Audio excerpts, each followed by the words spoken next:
Bien, hola estudiantes de sexto de Economía del Colegio Santa Elena. Les he preparado este video para darles una recorrida sobre el primer tema del curso, que son los principios de la economía según Gregory Mankiw. Aquí vamos a analizar estos 10 principios básicos de la economía que plantea el autor, en el sentido de que no es que haya solo 10 principios en la economía, sino que son al menos 10 ideas o 10 regularidades que la mayoría de la comunidad académica mundial acepta como principios dudosamente cuestionables. Es decir, que hay una aceptación, una regularidad en las creencias. Más allá de estos principios, después encontramos diferentes corrientes económicas, diferentes miradas, con distintos temas y puntos de vista, pero estos 10 principios con los que vamos a trabajar son los que logran un consenso bastante amplio a nivel mundial dentro de la academia. Por eso vamos a pasar a ver cada uno de estos principios. Pero antes de ello, señalarles de que estos 10 principios se agrupan en 3 grandes categorías. Los primeros se refieren a cómo los individuos toman decisiones, es decir, de qué manera actuamos los agentes, ya sean hogares o empresas, en la toma de decisiones económicas. El segundo grupo hace referencia a cómo interactuamos los individuos, es decir, cómo nos relacionamos con el otro desde el punto de vista económico. Mientras que el último grupo de principios se refiere a el funcionamiento de la economía en su conjunto. Son solo algunos aspectos que vamos a analizar. Aquí tenemos el primer principio, que es los individuos se enfrentan a disyuntivas. ¿Qué quiere decir esto? Bueno, que en todos los aspectos de la vida nosotros nos encontramos ante disyuntivas. ¿Cómo utilizamos el tiempo? ¿Cómo utilizamos los ingresos? Y tenemos que optar por A, por B, por C. Y eso nos plantea, bueno, reflexiones, y desde el punto de vista económico lo podemos llevar adelante, por ejemplo, con la clásica discusión sobre la eficiencia o la equidad. La mayoría de las sociedades del mundo han optado por organizaciones económicas que tienden hacia una mayor eficiencia, al menos teórica, o que tienden hacia una mayor equidad, al menos teórica.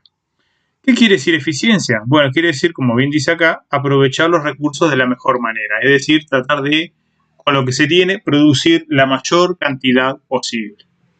La equidad se refiere no a la producción, sino a la distribución de esos recursos. Garantizar que la mayor parte de los miembros logren acceder a esos recursos. Esto lo podemos ver a través de un ejemplo, como pueden ser los distintos sistemas de salud que hay en el mundo. Claramente, el sistema de salud norteamericano es un sistema guiado por un principio de eficiencia. Al ser un sistema de cobro, donde la salud es una mercancía como cualquier otro bien o servicio de la economía, los ciudadanos que vayan a hacer uso de la salud tienen que pagar por ello, ya sea porque lo deben abonar al momento de cualquier consulta o tratamiento médico, o porque la empresa para la que trabajan cuenta con un seguro de salud. Eso ha permitido que el sistema de salud norteamericano tenga un aspecto muy positivo, como que ofrece los tratamientos de avanzada más costosos del mundo, accesibles a la población en el sentido médico del término. Es decir, ha logrado desarrollar innovaciones muy significativas en este sentido.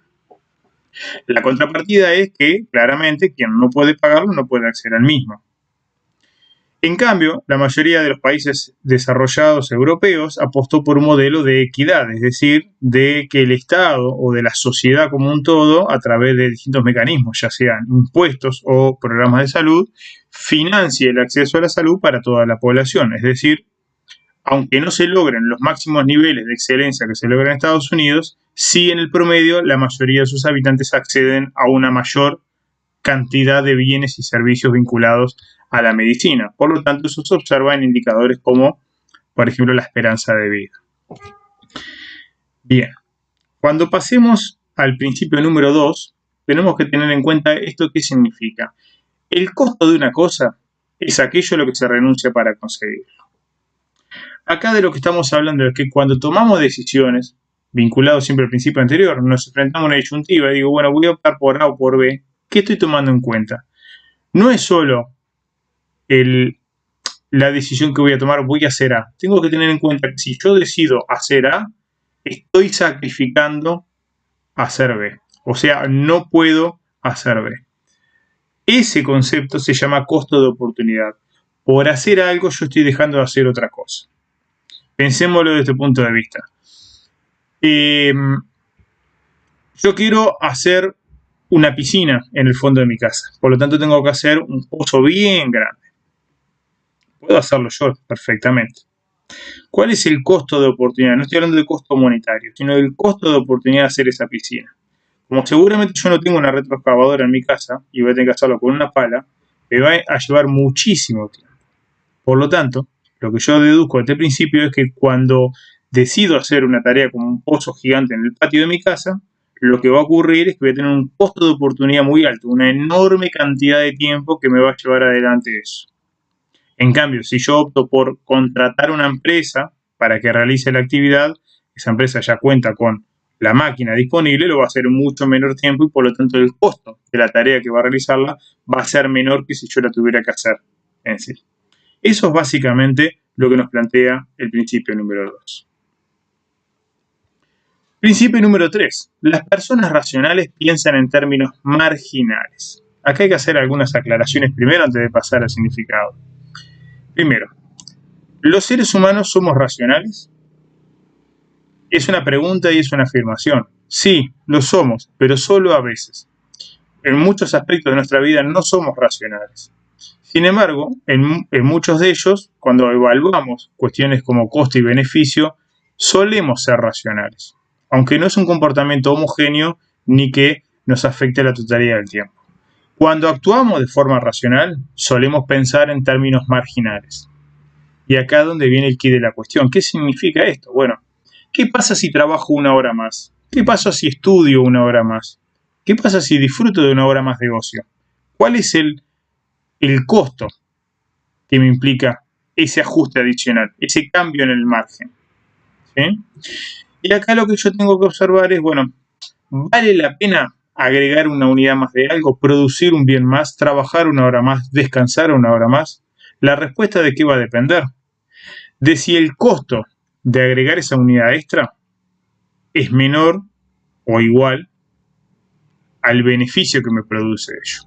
Ustedes tienen como ejercicio el caso de la aerolínea, donde se les plantea una situación hipotética de un vuelo que tiene como costo $100.000 el vuelo. Tiene 200 plazas y haciendo un promedio simple nos arroja que el costo por pasajero de ese vuelo sería de unos $500. Ahora, como no se vendieron todas las plazas y uno está esperando pocos minutos antes de partir el avión de tomar el pasaje, ¿qué pasa si le ofrece menos plata a la aerolínea? ¿La aerolínea aceptaría eso? Y uno diría, bueno, pero si el costo es de $500, cualquier cifra menor a esos $500 no le sirve a la aerolínea. Bueno, sin embargo, la alternativa es viajar con asientos libres. El costo ya está asumido. Por lo tanto, ¿qué pasa si agrego un pasajero más a ese avión?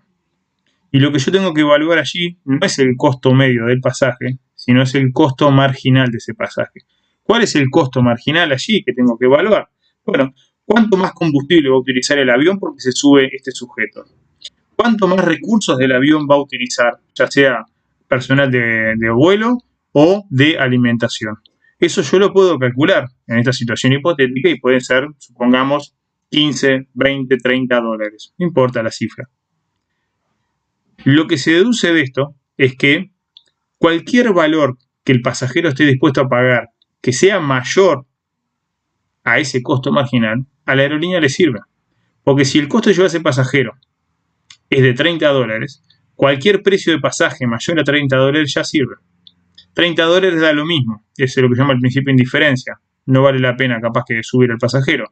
Pero cualquier valor mayor ya hace que al menos la aerolínea esté reduciendo sus pérdidas. Por lo tanto, su beneficio marginal es mayor que su costo marginal. Y esta es la clave en lo que significa que las personas racionales pensamos en términos marginales. ¿Cómo se determinan en la economía cuando una empresa produce tantas cantidades? Por ejemplo, pensemos en la industria automotriz. ¿Cuántos autos produce por año una empresa?